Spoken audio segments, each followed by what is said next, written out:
In today's video, I am going to be breaking down one of the most unstoppable basketball plays that you could run with your team. It actually just ends up being a 5-out offense as well.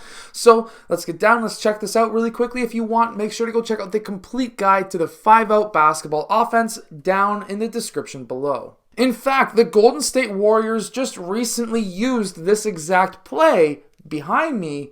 Hopefully I remember to put it behind me. In their preseason game, and it got James Wiseman a wide open dunk.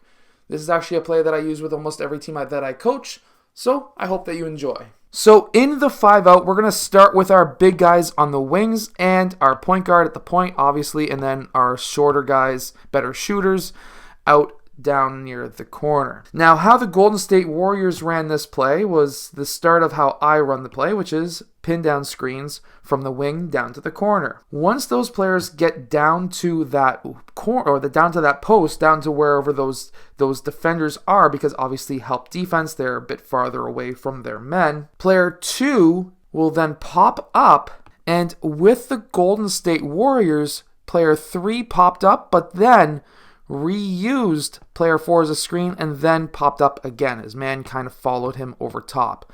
However, either way, basically the same thing. Personally, to make it easier for younger teams, both of you pop up to the wing. Player 3 and 2 will then pop up, and when that happened, player 5 was hedging and that pass went over to player 2. And after this screen, and after player 2 received that ball, player 2 attacked the high post, which drew player 5 up, and player 5 blue on the offensive team rolled towards the basket, which then ultimately got him a wide open dunk, and that was James Wiseman. However, there are a lot of different ways that you could run this play, and this is what makes it so unstoppable. So number 1 is, of course, what we just showed. Number 2 is you can actually teach your offensive player to read the defense. If player 2 goes over top of the screen, player 2 blue needs to then cut in towards the middle of the key. Because by player 2 going over top of the screen, if player 2 was to cut in quickly, that puts player 2 behind the offensive player,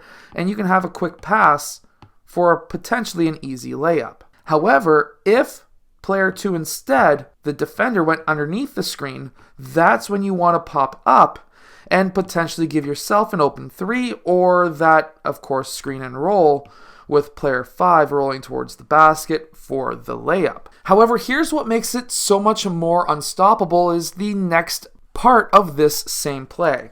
So for example, let's say players 5 and 4, they set those pin down screens and neither player 3 or player 2 are open. Well, because their momentum anyways is bringing them towards the ball, they can then set that screen for player 1 up at the point. So they'll set that screen because their momentum is taking them that way anyways. And then player 1 can use either 3 or 2, it doesn't matter, but one of those players he can use as a screen. That player that he uses will then roll towards the basket, and this gives an option for player 1 to then give the ball to player 3 for the layup. If this collapses the defense, and we would want player 2 to pop out to the wing on this side after the screen that wasn't used, because we would then have potentially player 3 able to kick that ball out to player 5 for a 3-point shot, or if there was players trying to stop that from happening, that extra swing pass for player 2 to score or to shoot from there will give that option.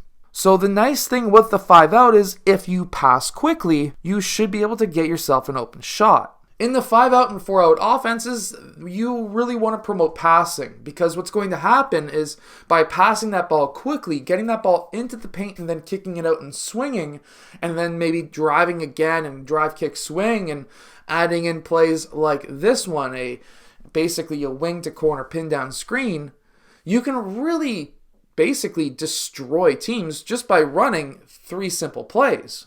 So it's all about continuity. It's all about continuing the play and not stopping, screening for somebody. So, for example, if you have player 5 and 4 setting these pin down screens, let's say player 2 was open, player 3, let's say, wasn't open. Player 2 gets that ball, but his man was able to catch up. And then You can have player 5, because he just set that screen, player 2 has that ball now, player 1 made that pass. You can now say, okay, well, let's have player 5 maybe set a screen going baseline, and then player 2 can use that screen. Player 1, because he made that pass, now screens away, and we can have so many different options coming off of this now. We now have player 5 rolling towards the basket. We can have player 2 using that screen. Player 2 could take that shot. He could pass the player 5 for the layup. Player 4 may come off and play help defense, which would then have player 5 kick the ball out to player 4 for a potential 3.